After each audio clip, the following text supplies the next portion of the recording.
Everything about the food. I'm a big food guy. Everywhere I've been, no matter how long, I've tried to get to as many restaurants as possible. I'm not afraid to try different things. I'm a huge fan of calamari, so wherever there's calamari, you're going to see me in that restaurant. I promise you I've had almost all the calamari in the city. But that's just my thing. I think coming to like one of the meccas for food and me having a strong passion for it, I think that's one of the things I've enjoyed. Which restaurants have you found so far? So I've been to Dominica, I've been to Avo, I've been to Gianna, Rockasaki with Jax. They're up there for calamari. I had to go back on my own. Right now it's all a blur, but I think I've been to Dominica. Another place that had really good lasagna. Been to Juan's Flying Burrito. It was really good. Just like a nice little quick spot. Right now I can't even think of all of them. Do you have to work out doubly hard because you're going to visit all these food places? No, because they kind of want that weight, so I'm good.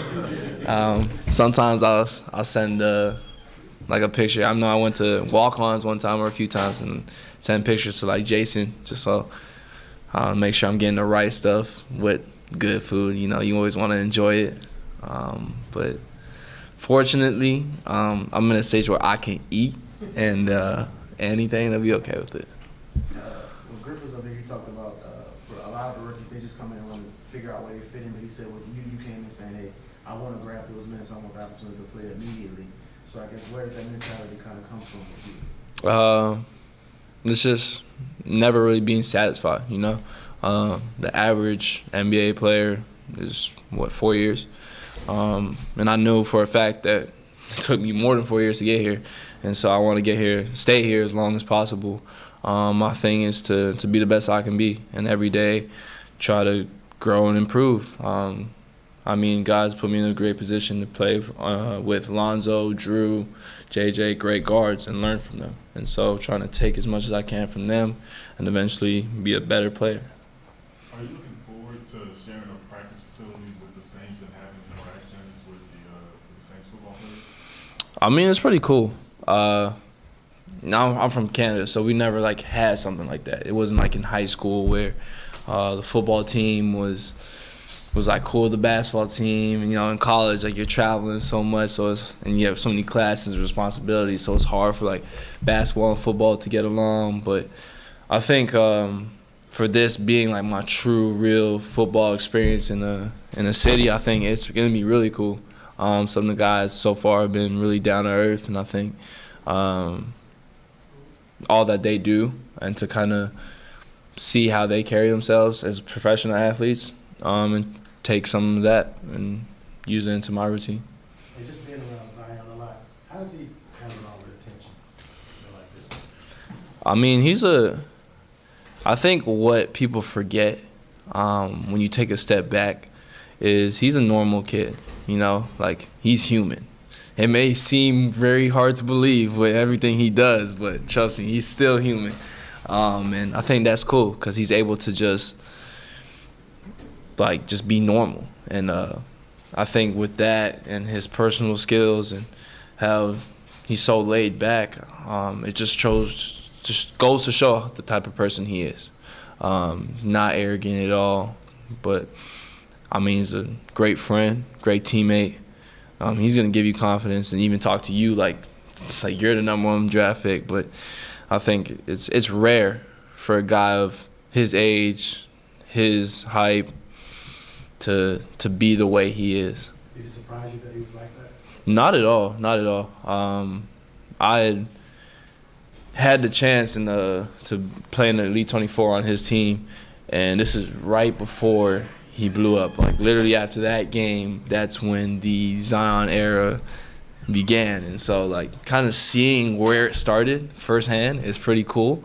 And I don't know if he remembers it, but it was like right before the game, we were just chilling, eating, and I was like next to him, and we were just chilling, talking, and Trey Duval, I think, was in front of us. So like, just kind of hearing him talk then, and saying, "Wow, like that's literally the same kid," and just kind of it's good to know that he stayed true to himself.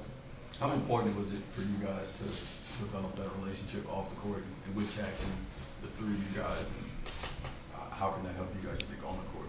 I think it's like shown,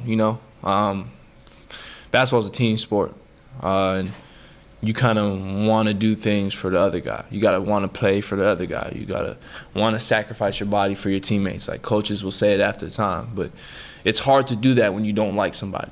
It's just human nature. But, I mean, here, everyone gets along, so you kind of want to do something for the other person, and it's easier to play as a team. It's easier to keep the outside things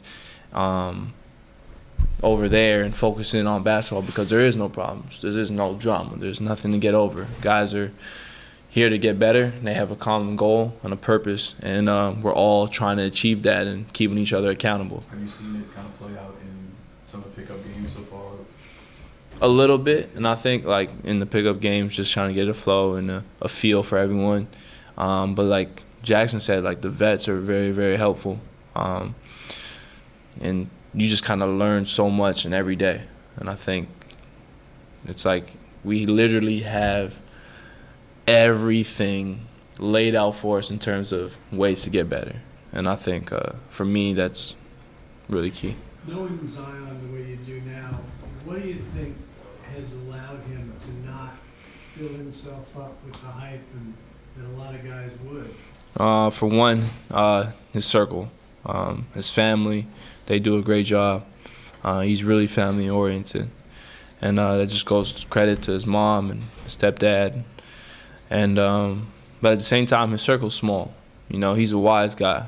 And you can tell he's very observant of things, and he brings light to my eyes sometimes. Like I didn't even think about that, and it's kind of maybe because I'm not in his position, but at the same time to know that he's self-aware, conscious of what's going on, and it's a rare maturity in a 19-year-old. You talked about the opportunity to learn from guys like Drew, JJ, and Lonzo, and those guys. I guess now that you had the opportunity to see them up close, I guess what have you been able to grab them and see that you didn't see from far? It's just Lonzo's so efficient, and with his movements and fast pace and the way the Pelicans want to play, it's like he fits like a glove fit for him. Just his reads, his patience, Drew, he just makes it look so easy, and part of it is because he doesn't do too much. Even Etwan, like when he comes off pin downs and different things, is kind of, he was talking to me, it was just kind of how he gets defenders on their heels, gets them to bite. Just takes what they give him, and it's like it's stuff you need to know as a rookie coming in because you never want to do too much, but at the same time you want to learn how to be effective. And it's really been helping me a lot. You, Jackson, and Zion all started this trend on Instagram checking in. Who do you think has the best shooting game, the best style out of the trio? I think they would all agree that I would say me.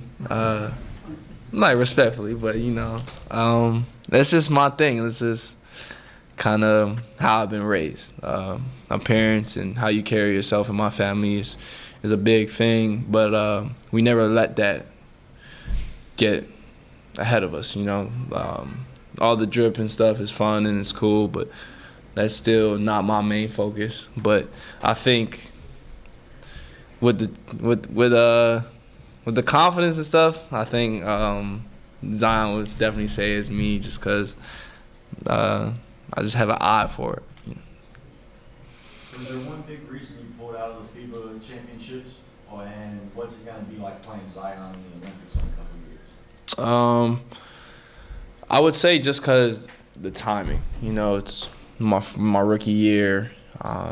It's a lot going on, the transition, and to now just be getting back and doing stuff with the team and just jumping into things, I think would have been hard. And especially for me, I'm still getting my apartment set up, and that's taking like more than a month. So if I had gone, I probably would have been homeless right now. But just That's something to look forward to in the future, though, playing with the Canadian national team. definitely.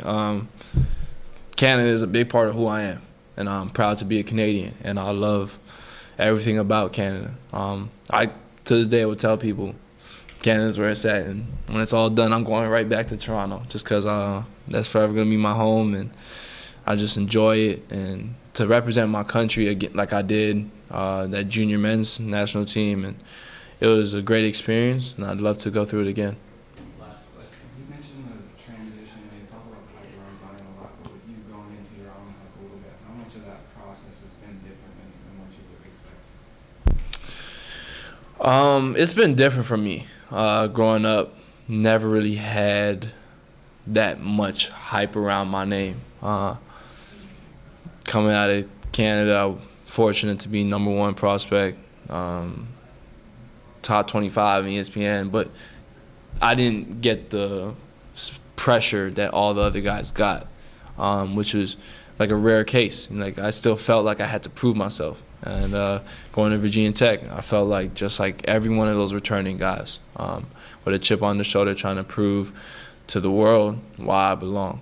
And to go from like Jackson I mentioned, like with followers and stuff, like right before I got to New York, I was like at, I want to say 9,000. And it just blew up completely, like almost 60,000 like 2 months. And so it's like something I'm not used to, but at the same time, seeing how Jackson and Zion deal with it has been a huge help. Appreciate you.